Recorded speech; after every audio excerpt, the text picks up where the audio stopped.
राजनीति में और खासकर चुनावी राजनीति में 5 दशक यानी 50 साल से ज्यादा का अनुभव है। वो शख्स जो राजनीति की रग रग समझता है, वो शख्स जो हरियाणा से लेकर दिल्ली तक राजनीति का एक माहिर चतुर खिलाड़ी माना जाता है, हमारे साथ मौजूद हैं स्टील मिनिस्टर चौधरी बीरेंद्र सिंह। हम उनसे बात करेंगे, लेकिन बीरेंद्र सिंह साहब, ये हमारा कार्यक्रम शहीदों के नाम है। मैं चाहता हूं आप माइक ले लें और शहीदों को आप आज कैसे याद करना चाहेंगे, क्योंकि पुलवामा के मार्टर्स हैं, इसके अलावा जो अन्य टेररिस्टों से जुड़ी हुई घटनाओं में या फिर बाकी लोगों में जो टेररिस्ट एक्टिविटीज में हमारे जवान शहीद हुए, उनके परिवार भी यहां पर मौजूद हैं। आप कैसे इन शहीदों को याद करना चाहेंगे? जब आप शहीदों को याद करते हैं, आप खुद हरियाणा से आते हैं जो वीरों की भूमि कही जाती है, उनको आप कैसे याद करेंगे? तो आपने ये जो कार्यक्रम रखा है, इसके लिए मैं ये कहूं कि एक किस्म से आपका साहसिक कदम है और वीरों को सलाम करना, जय हिंद बोलना, ये कठिन परिस्थिति में तो सारा देश एक रंग में रंग जाता है और वो देशभक्ति का रंग है। और उससे पता लगता है कि शायद दुनिया में हमारा एक ऐसा मुल्क है जिसको हमने कहा कि डाइवर्सिटी में यूनिटी है। तो इसकी झलक कभी लगती है, मुझे लगती है तो तब लगती है जब देश की सेनाओं की वीर गाथाएं, चाहे वो 1962 का चाइनीज का अतिक्रमण हो और चाहे 65 और 71 की लड़ाई हो, चाहे कारगिल की बात हो। और इस परिस्थिति को मैं कई बार ये देखता हूं, इसीलिए मैं आपकी सराहना कर रहा हूं कि हम उस परिस्थिति में जब देश संघर्ष में हो तो हम सैनिकों का बहुत उनका एहतराम करते हैं, उनकी वीर गाथाओं को जन जन तक पहुंचाते हैं। लेकिन जब स्थिति सामान्य हो जाती है तो जो वो फर्वर, जो वो जोश सैनिकों के प्रति होता है, उसमें कहीं ना कहीं मैं कमी देखता हूं।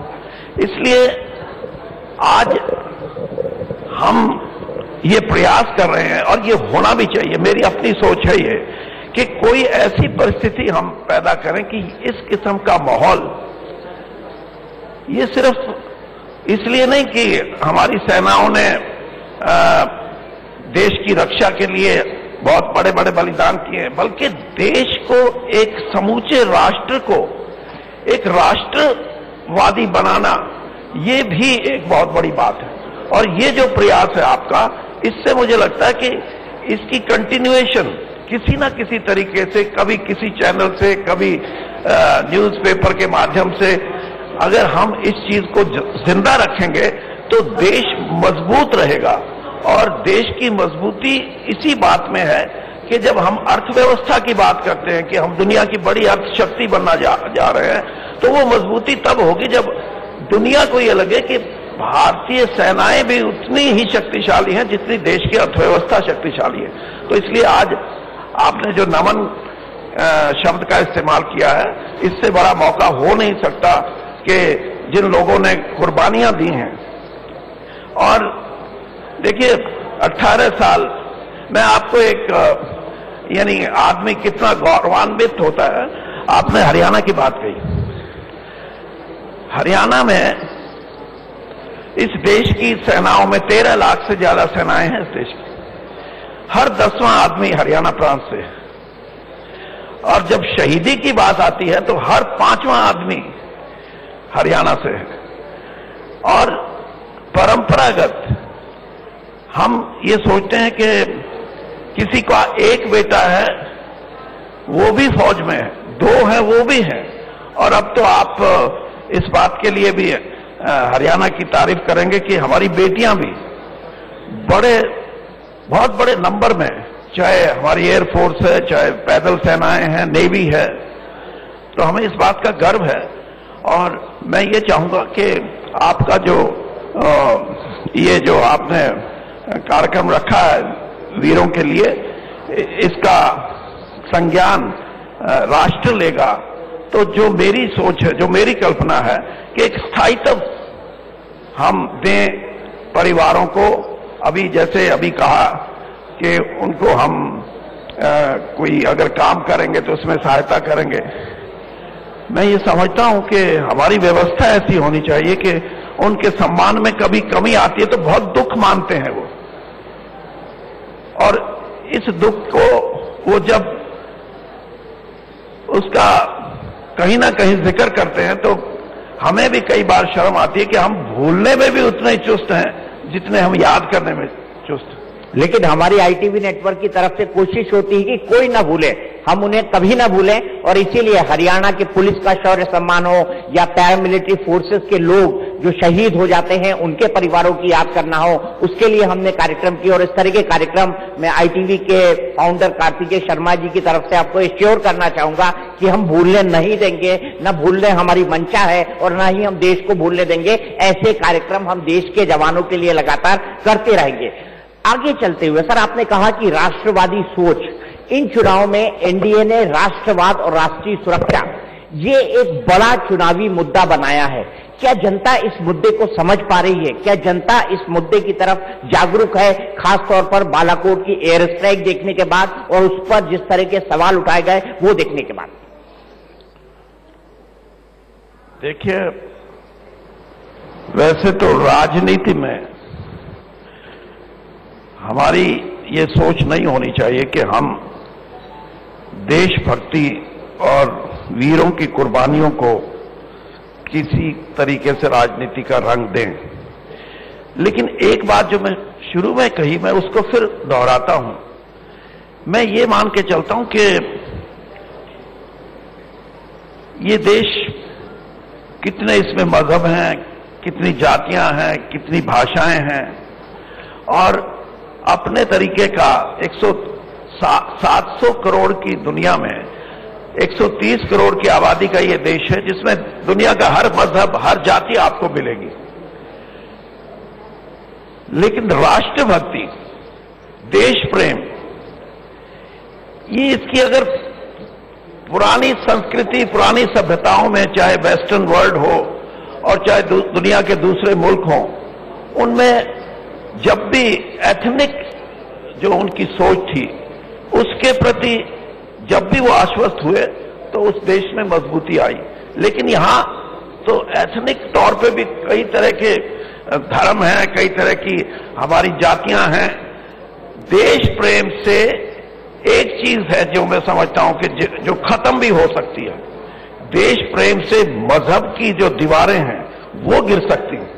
देश प्रेम से जो जातीय आधार पे या क्षेत्रीय आधार पे जो सोच बनती है किसी भी इंसान की, और खास तौर पे आज के युग में ये सोच राष्ट्रीय हित में नहीं है, इस सोच का नुकसान होता है।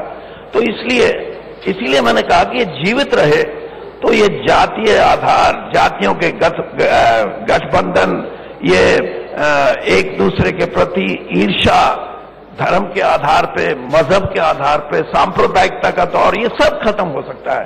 इस लिहाज से मैं ये मानता हूं कि ये बहुत बड़ी चीज है। हां, राजनीतिक तौर पे हमारे को हमारी जो शौर्य है उसका सौदा किसी हिसाब से नहीं करना चाहिए। लेकिन विपक्ष आप पर आरोप लगा रहा है कि 5 साल के सरकार की नाकामियों को छुपाने के लिए आप सैनिकों के शौर्य को मुद्दा बना रहे हैं। राहुल गांधी ने भी इस बारे में बयान दिया, कांग्रेस पार्टी भी इस बारे में बयान दे रही है और ये कह रही है कि राष्ट्रवाद के मुद्दे के पीछे आप लोग छिप जाना चाहते हैं। क्या ये सच है? देखिए, पहले तो मैं ये कहूंगा कि राष्ट्रवादी होना और राष्ट्रवादी कहना ये कोई बुरी बात नहीं है। अगर विपक्ष और खास तौर पे कांग्रेस ये सोचती है तो कांग्रेस ये बताए राष्ट्रवाद होता क्या है, या राष्ट्रवाद के अलावा उनकी प्राथमिकता क्या है। कोई ऐसा मुल्क है जो ये कहेगा कि मैं अपने शहीदों को नमन नहीं करता? कोई ऐसा नेता, कोई ऐसा राष्ट्रीय दल या कोई छोटा दल कोई ऐसा है जो ये कहेगा कि मैं इतना एहतराम नहीं करता क्योंकि मेरी सोच वो नहीं है जो एक राष्ट्रभक्ति के लिए होनी चाहिए, ये कोई नहीं। सिर्फ चुनाव में इस बात को कहना कि राष्ट्रवाद के नाम से भारतीय जनता पार्टी या नरेंद्र भाई मोदी इस बात की बात, ये स्वाभाविक है कि हम अपनी कार्यशैली में अगर राष्ट्रवाद को अलग रख के बात करें तो उसमें कौन सी ऐसी चीजें हैं जो हमने 5 साल में नहीं करके दिखाई। देखिए, हमारा सबसे बड़ी सोच, मैं 42 साल कांग्रेस में रहा हूं और अब पिछले 5 साल, मैं आऊंगा उस पर। मैं ये बात इसलिए कह रहा हूं कि एक नई सोच के साथ नरेंद्र भाई मोदी ने 5 साल की जो उनकी कार्यशैली रही है, आप देखिए, मैं एक छोटा सा एग्जांपल आपको देता हूं। 1947 में महात्मा गांधी जी के नेतृत्व में करोड़ों लोगों ने ये निर्णय लिया सत्याग्रह के माध्यम से, और जो हमारे दूसरे साथी थे, नौजवान थे, शहीद भगत सिंह थे, राजगुरु थे, सुखदेव थे, अनेक ऐसे जिन्होंने ये कहा कि हम आजादी लेंगे, और महात्मा गांधी के नेतृत्व में आजादी मिली। लेकिन उस समय के अगर देश की आप कल्पना करो, जिसको आज आप इंडिया बोलते हो, या जिसको मैं ये कह रहा हूं कि राष्ट्रवाद इसलिए जरूरी है कि 562 रियासतें थी उस वक्त, और अंग्रेज ये बोल के चले गए थे कि आपकी मर्जी है, आप एक देश के रूप में रहो या अपना शासन रखो, हमें कोई इसमें ऐतराज नहीं।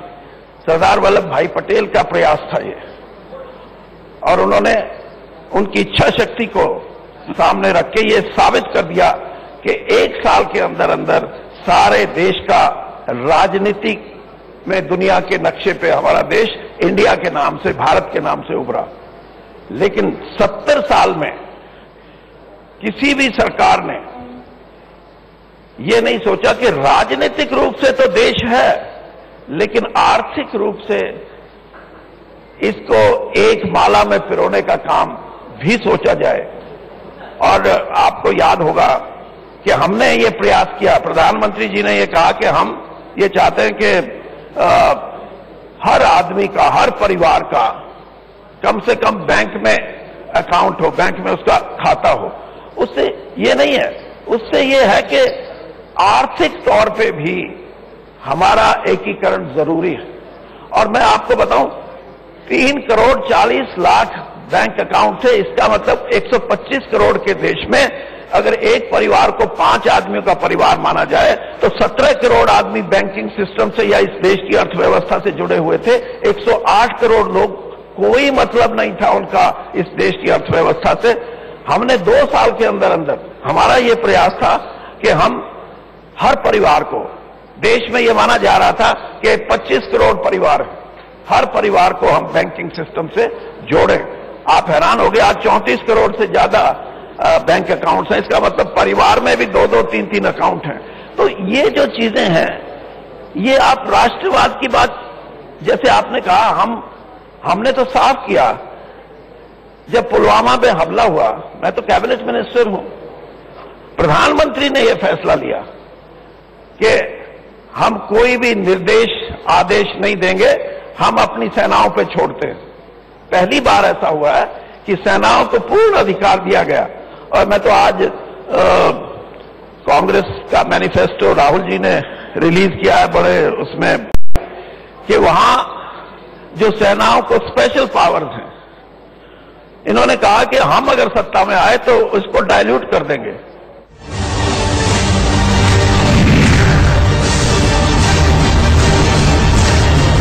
जो सिस्टम है, ये तो सिर्फ राजनीतिक लोग अपना स्वार्थ सिद्धि के लिए करते हैं कि जाट, नौ जाट, ये वहां वोट देंगे, ये मैं नहीं इस बात को मानता। वोटर का अपना स्वभाव है, वो अपनी तौर पे देता है। और अब तो जमाना बदल गया, घर में ही अगर 10 आदमी हैं तो 3 जगह वोट दे रहे हैं, उनका कोई मतलब नहीं इस बात से। मतदाता को आज आप ये नहीं कह सकते कि वो किसी जातीय आधार पे वोट देगा। हां, कई बार ऐसी परिस्थिति आ जाती है कि हम पॉलिटिकल लोग इस बात को भुनाने के लिए अपनी हदें पार कर जाते हैं, और उस स्थिति में वोटर भी भ्रमित हो जाता है। लेकिन आज हरियाणा का वोटर भ्रमित नहीं है, और मैं ये मान के चलता हूं कि उसका जो भी डिसीजन होगा, जो भी वो फैसला लेगा, फिर वही बात राष्ट्रीय हित में और वीरों को सलाम होगा। आखिरी दो सवाल सर। पहला ये कि क्या आप इस परसेप्शन को सही मानते हैं जो बहुत तेजी से पूरे देश में फैला, हरियाणा में खास तौर पर, कि जाट आंदोलन को भड़काने में कुछ राजनीतिक दलों और राजनीतिक शख्सियतों का हाथ था? देखिए, मैं ये बात समझता हूं कि जो भी हुआ वो अच्छा नहीं। दूसरी बात यह है कि हमें राजनीति में कुछ नैतिकता, कुछ मूल्य जो कि पार्लियामेंट्री डेमोक्रेसी में जरूरी हैं, उनको अगर उनका निर्वहन हम करेंगे तो हम एक स्वस्थ राजनीति देंगे। सिर्फ अपने निजी स्वार्थों के लिए जाति, धर्म, सांप्रदाय, इन चीजों को लेके हम समाज को खराब करेंगे तो उसके परिणाम अंततः अच्छे नहीं आएंगे। और इस किस्म की जो घटनाएं हैं, मैं तो सिर्फ इतना ही कहूंगा कि भविष्य में ना घटें। तो हरियाणा एक समृद्ध राज्य है, एक एक्शन ओरिएंटेड स्टेट है, और ऐसा मेरी अपनी ये परिकल्पना है कि अब दोबारा से कोई ऐसी परिस्थिति कभी आएगी नहीं। मेरी तरफ से आखिरी सवाल सर, आपने घोषणा की है कि आपको चुनावी राजनीति में 5 दशक हो गए हैं, 50 साल हो गए हैं, जो अपने आप में लोगों की एक लाइफ टाइम होती है। आपने कहा है कि आप चुनाव नहीं लड़ेंगे। क्या आपके परिवार से कोई और चुनाव लड़ेगा इन चुनाव में? देखिए, शायद आपको इस चीज का नहीं पता हो, जब इस देश में 1922 में पहली बार लिमिटेड फ्रेंचाइज के तहत अंग्रेज ने वोट का अधिकार दिया था, तो पहली वोट पड़ने से आज तक मेरा परिवार राजनीति में है, लगभग 98-97 साल। हमने राजनीति के अंदर जो मान्यताएं हैं उनको निभाया है, और मैं ऊपर वाले का बहुत धन्यवादी हूं कि इतनी लंबी राजनीति में कोई लांछन, करप्शन का, भ्रष्टाचार का नहीं लगा। और जो मेरे पूर्वजों ने एक उस समय जो किसान वर्ग था उसके लिए जो एक ऐतिहासिक, यानी फर्स्ट एग्रेरियन रिफॉर्म्स इस देश में पंजाब के अंदर आए थे, और उसके जो लाने वाले थे वो मेरे ग्रैंडफादर थे। तो मैं ये समझता हूं कि इस चीज को किसानों ने बड़ा, इस बात का एक है कि कम से कम ये चीज जिंदा रखने के लिए कोई आगे आए। तो मैंने इसीलिए कहा कि मेरे को तो राजनीति में इलेक्टरल पॉलिटिक्स से मैं ये चाहता हूं कि मुझे रिटायरमेंट मिल जाए। पॉलिटिकली मैं एक्टिव रहूंगा, संगठन में काम करने को तैयार हूं। आप मुझे बिना मंत्री बुलाओगे तो भी आ जाऊंगा। नहीं, हम आपको बिना मंत्री के बुलाएंगे, लेकिन मेरे सवाल का जवाब नहीं दिया कि आपके परिवार से कोई राजनीति में आने वाला है इन चुनाव के अंदर। देखिए, अब ये बात तो वैसे ही मान लेनी चाहिए कि राजनीति में जो राजनीतिक परिवार है, मैं आपको एक छोटी सी बात करके अपनी बात, जब 1990 में वीपी सिंह जी प्रधानमंत्री थे तो जो आंदोलन हुआ था पिछड़ी जातियों का, तो मैं नोएडा में रहता था। मेरी बेटी लॉरेटो कॉन्वेंट में पढ़ती थी 5वीं-6ठी क्लास में। तो जो आर्मी की बस थी उसमें बच्चे बैठ के आते थे, तो आंदोलन बड़ा तेज गति से चल रहा था। तो मेरी बेटी तो पॉलिटिकल परिवार से है, लेकिन जो उसके साथ आती थी उसकी सहेली, उसको तो वो एक दिन पूछती है अपनी सहेली से कि तेरी क्या जाति है। उस लड़की का जवाब ये था कि मैं अपने पेरेंट्स से पूछ के बताऊंगी मेरी क्या जाति है। तो आज देश को इन चीजों की जरूरत है कि हम इन बंदरों को तोड़ दें। और इसीलिए मैं कह रहा हूं कि मेरी बेटी, क्योंकि मेरा राजनीतिक परिवार था, वो तो कॉन्शियस थी कि मैं जाट हूं, तो मेरा बेटा भी आईएएस, सीनियर आईएएस ऑफिसर है। मैंने उसको कहा कि कुछ जिम्मेदारी है जिनको हमारे को निभाना चाहिए, और अगर पार्टी उसको मैदान में उतारती है तो मैं, लेकिन ये बात साफ कर चुका हूं कि मैं फिर राजनीति में, इलेक्टरल पॉलिटिक्स में नहीं रहूंगा। चलिए चौधरी साहब, बहुत मुश्किल है आपसे कुछ भी मुंह से निकलवाना, लेकिन कई सारी ब्रेकिंग न्यूज आपने हमको दे दी है। आप सीधे चलते हैं ऑडियंस के पास। ऑडियंस से सवाल, उदय जी आप यहां पर आगे। हाँ जी, एक सवाल मैं भी बीरेंद्र सिंह से पूछना चाहूंगा। एक मिनट थोड़ा सा आगे आके थोड़ा सा मेरे को I am hard of. Virendra ji, आप मेन मुकाबला किसके साथ देखते हैं आने वाले चुनाव में? आप कह रहे हैं भाजपा की स्थिति सही है, मगर मेन मुकाबला किससे है? क्या आईएनएलडी से है, क्या जेजेपी से है, क्या बसपा से है, क्या आप से है, क्या कांग्रेस से है? मेन मुकाबला किससे? क्योंकि समीकरण जो 2 साल पहले थे वो तो बदल गए हैं। बसपा का गठबंधन बदल गया, चौटाला परिवार में फूट आ गई है और अब सैनी जी की भी पार्टी आ गई है। वो किसी ने कहा कि मुझे और भी तो गम है जमाने में तेरे गम के सिवा। ये सब टूटे हुए, इसलिए मैं क्या बताऊं किससे मुकाबला है। आपका मेन मुकाबला किससे है? कांग्रेस पार्टी? नहीं, मैं इसीलिए कह रहा हूं ना, कोई अगर इनकी इनके जो पीसीज अगर जुड़ जाएंगे, कुछ शक्ल आएगी, फिर बता सकता हूं किससे मुकाबला है।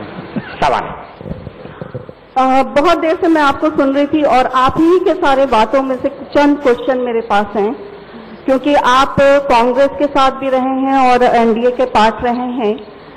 दोनों जगह महिलाओं को लेके काफी मुद्दे उठे हैं और रणनीति की गई है। कहीं ना कहीं इलेक्शन में भी वो, चाहे वो ट्रिपल तलाक का मुद्दा उठाया जाए या अगर औरतों का, महिलाओं का मुद्दा छोड़ दे, फार्मर्स को बोला जाए या सैनिकों को बोला जाए, क्या हम सिर्फ एक मुद्दा बन के रह गए हैं इस देश की राजनीति में? क्यों आपके राजनीतिक टाइम में 33% रिजर्वेशन जो बात उठाई गई थी वो क्यों नहीं दी गई? आज भी वो बदला, चाहे वो कांग्रेस के टाइम का हो चाहे आज का हो, आज फिर उसका यूज किया जा रहा है। मैं एक सेकंड, एक और क्वेश्चन आप ही के बात से, क्योंकि आपने कहा कैडर, तो cadre, being a cadre, he could have implemented this action as soon as possible, but he did this. Why? And madam हो गया आपका सवाल, प्लीज हो गया। पूछिए आपने जी। मैं समझा नहीं क्या। मैं सवाल वो पूछ रही हैं कि 33% आरक्षण वाला जो मुद्दा है, क्या आपके सामने हो जाए तो कितनी अच्छी बात है? आरक्षण कौन सा? 33% वीमेन रिजर्वेशन। हाँ, मैं बताऊं आपको, ये तो बड़ा अच्छा सवाल है। मुझे कभी मौका मिल गया ना हरियाणा में, तो मैं महिलाओं की जो सैलरीड महिलाएं हैं उनकी तनख्वाह 33% आदमी से ज्यादा बढ़ा के दूंगा। ये सारी एम्पावरमेंट की बात है। एम्पावरमेंट, देखिए मैं आपको प्रैक्टिकल, मैडम प्लीज आर्ग्यूमेंट नहीं, अच्छा नहीं लगता है, प्लीज। मैं प्रैक्टिकल बात बता रहा हूं कि आपने सुना होगा हमारे समाज में बोलते हैं कमाऊ पूत, लेकिन कमाऊ पुत्री शब्द का इस्तेमाल नहीं होता, क्योंकि आम साधारण सोच ये है कि ये लड़की है, इसकी शादी होगी, ये जाएगी, थोड़ा बहुत खर्चा होगा, ये होगा।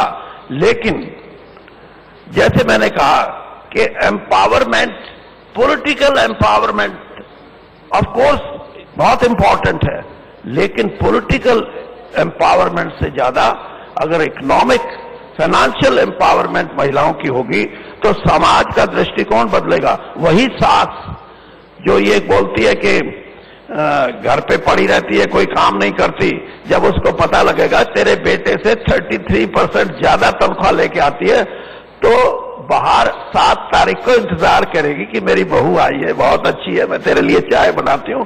तो मैं तो बहुत स्पष्ट हूं इस बात में।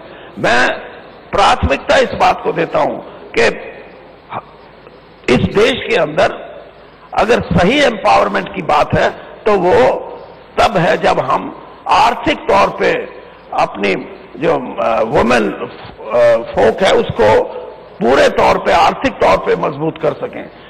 अदरवाइज तो मैं अभी, आप हैरान होंगे, कोई 10-12 साल पहले की बात है, हम यूपी का दौरा कर रहे थे और मैं यूपी का इंचार्ज था पार्टी का, तो रोड शो में एक जगह हम रुके और हमारी नेता उस समय की, हम उनके साथ खेत में गए।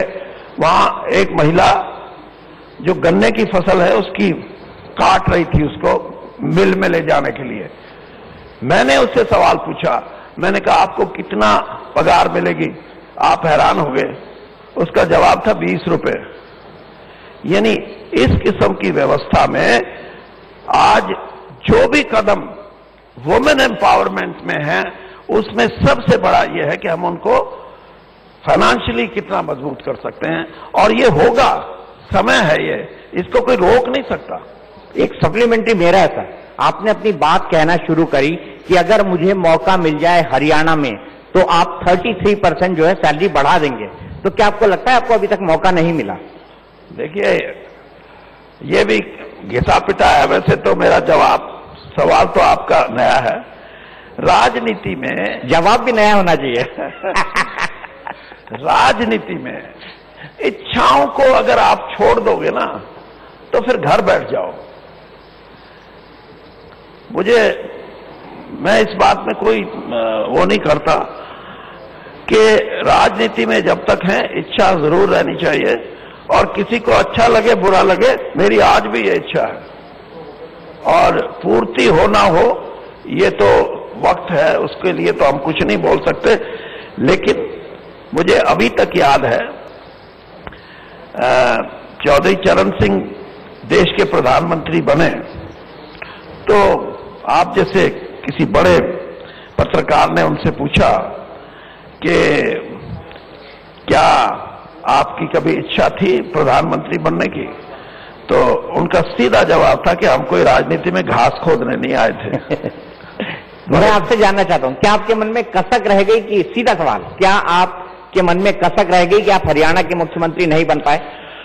कसक तो पता नहीं किस किस बात की होती है, लेकिन इच्छा जरूर होती है आदमी की, और यही इंस्पायर करती है आदमी को आगे बढ़ने के लिए। एक सवाल और। मैं सीआरपीएफ से रिटायर्ड हूं, जो कि पैरामिलिट्री फोर्स है। जब नरेंद्र मोदी जी ने 2014 में जो इलेक्शन कैंपेन हुआ था, रेवाड़ी में यह कहा था कि भाई पैरामिलिट्री फोर्स को भी सारे सुविधा दी जाएगी, जैसा कि पेंशन है, ओआरओपी है, सारा सुविधा दी जाएगी। लेकिन 5 साल हो गए, अभी तक एक भी वादा पूरा नहीं किया उन्होंने। ये क्यों नहीं किया? इच्छा शक्ति की कमी थी या बिल्कुल ही मेजॉरिटी नहीं थी, क्या थी, ये समझ में नहीं आया। देखिए, अगर 1 रैंक 1 पेंशन की आप बात करें, ये मुद्दा भी लगभग 4 दशक से पेंडिंग था, और हमने इस पे निर्णय लिया, और पहली जो किश्त थी वो 8,000 करोड़ रुपए की पहली किश्त। इसमें भी मैं आपको उदाहरण दूंगा। मेरी धर्मपत्नी की जो मां है वो लेफ्टिनेंट कर्नल की बीवी हैं। कर्नल साहब बहुत पहले उनका देहांत हो गया। उनको 1 रैंक 1 पेंशन का फैसला होने से पहले 43,000 रुपए फैमिली पेंशन मिलती थी एज विडो। जिस दिन ये फैसला हुआ उनको 72,000 रुपए मिले। तो यानी हमारा जो लगभग 27-28 लाख हमारे एक्स सर्विसमैन हैं, उनको बड़ा भारी लाभ हुआ है इससे। और पैरामिलिट्री फोर्सेस की जो आपने बात कही है, उस पे भी हमने, इसमें 2 चीजें हैं। एक तो उनको आर्मी के बराबर जो शहीद होते हैं वो स्टेटस मिले, क्योंकि आज के दिन अगर आप कश्मीर में ही देखो, कश्मीर की पुलिस, पैरामिलिट्री फोर्सेस और आर्मी तीनों मिलकर लड़ती हैं। तो इस चीज पे हम गंभीरता से हमने विचार भी किया, और इसमें कुछ निर्णय हमने लिए भी हैं। लेकिन कुछ ऐसी चीजें हैं जिनके बारे में यह सोचा जाता है कि आर्मी और पैरामिलिट्री फोर्सेस में कुछ डिस्टिंक्शन रखी जाए।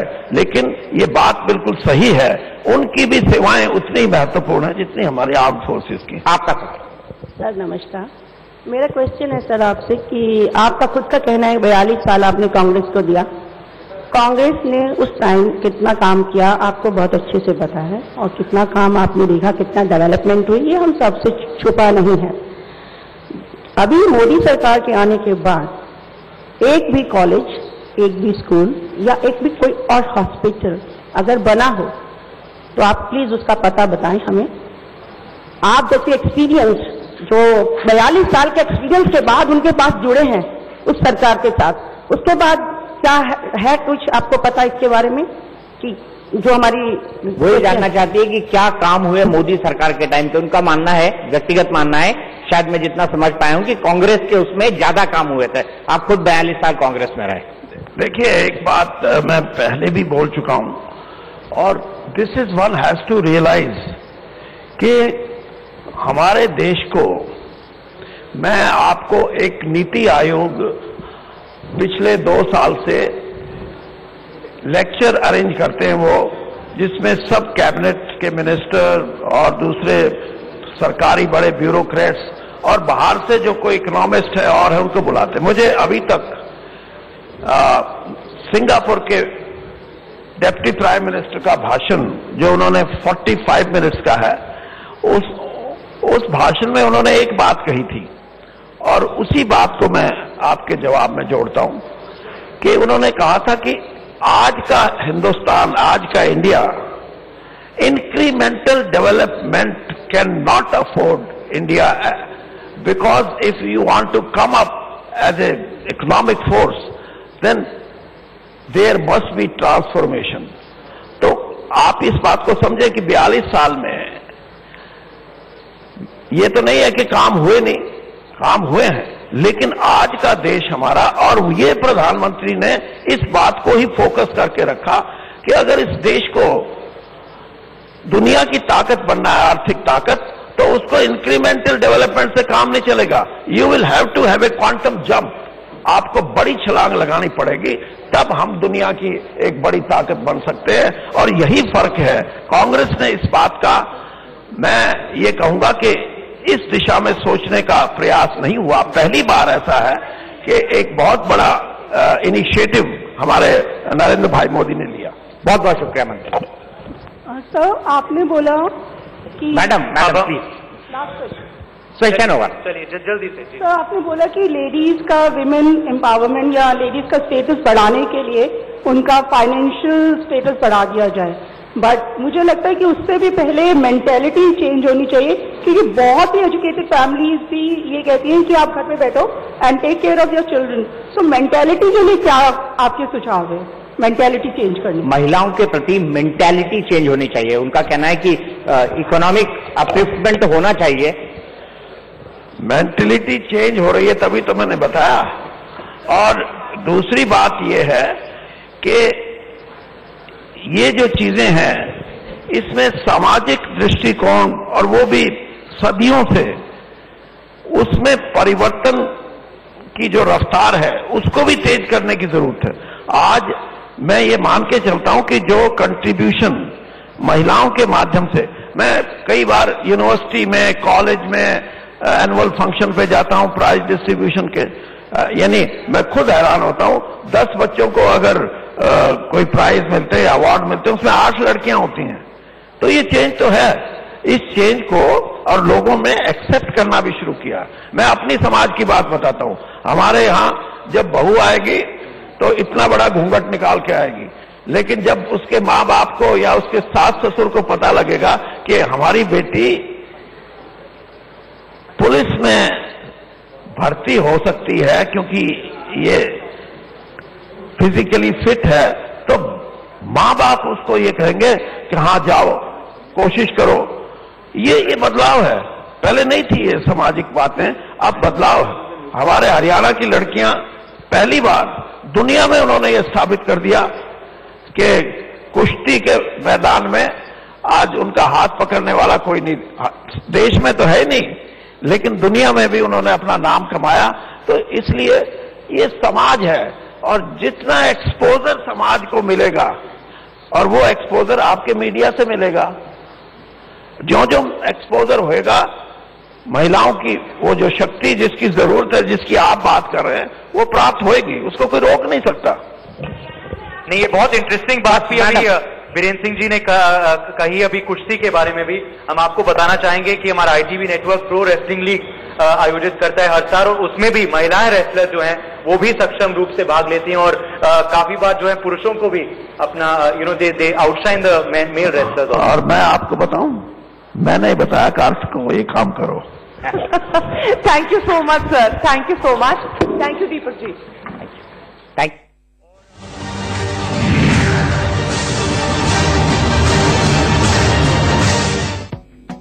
Presented by Avon Cycle.